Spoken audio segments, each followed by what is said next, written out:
तो मेरा चूंकि न्यायपालिका में करीब साढ़े 17 वर्षों का मेरा सेवा रहा है, तो मैं कुछ आप लोगों से शेयर करना चाहता हूं कि जो अधिकार एक झटके में हम लोगों को मिले हैं 1950 में, वह 73 वर्षों में हम लोग बहुत कुछ खो चुके हैं और हम लोगों का निकम्मा और नालायक समाज इसके लिए बहुत जिम्मेदारी से मैं ये बोल रहा हूं कि बहुत ही निकम्मा और नालायक समाज रहा है जो 73 वर्षों में इसको सजो के नहीं रख पाया।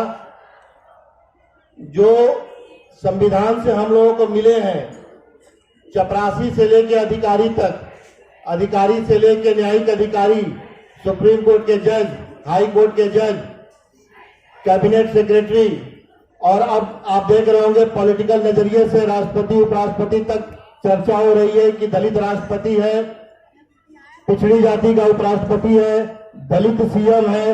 ये जबकि अनकॉन्स्टिट्यूशनल है, असंवैधानिक है, बावजूद इसके ये बार बार कहा जाता है कि ये दलित राष्ट्रपति है, आदिवासी राष्ट्रपति है, उपराष्ट्रपति है, दलित मुख्यमंत्री है। यह सब पूर्वाग्रह से ग्रसित मानसिकता के लोग हैं। हम लोगों को जो भारतीय संविधान से मिली है, हम लोगों को उसी पिच पे खेलना होगा।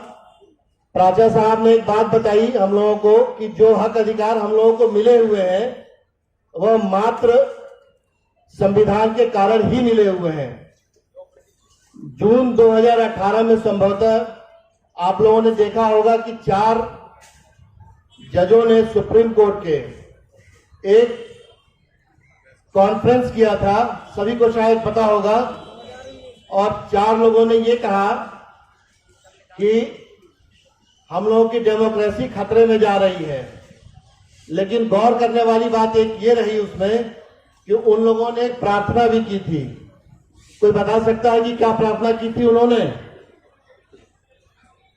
हम लोग व्यवस्था से रोते हैं, पुलिस से रोते हैं, न्यायपालिका से रोते हैं, पत्रकारिता से रोते हैं, लेकिन 4 जजों ने सुप्रीम कोर्ट के वी द पीपुल पे जोर दिया और कहा कि अब आप लोगों की जिम्मेदारी है कि आप लोग संविधान की रक्षा करें, और वी द पीपुल से ज्यादा ताकतवर इस मुल्क में कोई नहीं रहा है और न रहेगा। मेरा यही कहना है आप लोगों से कि जो कमजोर, दलित, पिछड़ा या जो समान विचारधारा में नहीं आ पाया है, उसको अवसर न मिलने के कारण उसके बारे में भी सोचें, उसके बारे में कार्य करें, और जो अधिकार आपको मिले हुए हैं उसको पे बैक टू सोसाइटी।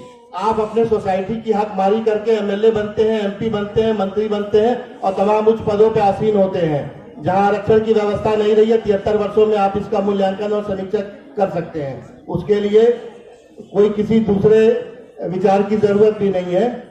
मेरा बस यही कहना है कि हम लोग जिस स्थिति से गुजर रहे हैं, नाजुक दौर में बहुत ही नाजुक और असुरक्षा की भावना नागरिकों के लिए बनती जा रही है और ये खाई बढ़ती जाएगी।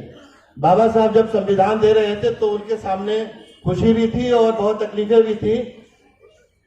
मतलब 1 मिनट में बात अपनी खत्म करूंगा। खुशी इस बात की थी कि एक झटके में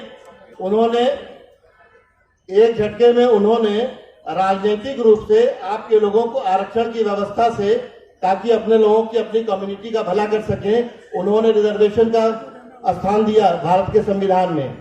लेकिन जो उनकी सबसे बड़ी चिंता थी कि जो सदियों से त्रासदी झेली हुई आबादी, जो सामाजिक विषमताओं में और गहराइयों में रहा है, वो कैसे सामाजिक रूप से बराबर होगा, इसके लिए बहुत ज्यादा चिंतित थी। और उससे भी बुरी स्थिति में वो सोचते थे कि जो आर्थिक असमानता रही है, जो गरीब और अमीर के बीच की खाई रही है, ये 1950 के बाद कैसी स्थिति बनेगी।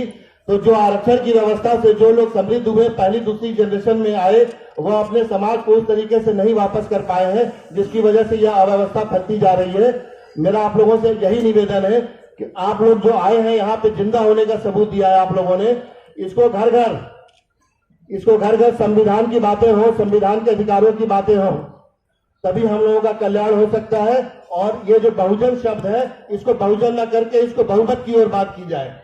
ये बहुमत अधिकार सम्मेलन है। बहुजन से जाति विशेष की बात निकल के आती है आम आदमी के बीच में। तो हम लोगों को ये शब्द का भाव रखना होगा और लोगों के बीच में इसका जितना प्रचार प्रसार कर सकते हैं अपने जीवन में आखिरी दम तक करते रहें। बहुत बहुत शुक्रिया, बहुत बहुत धन्यवाद।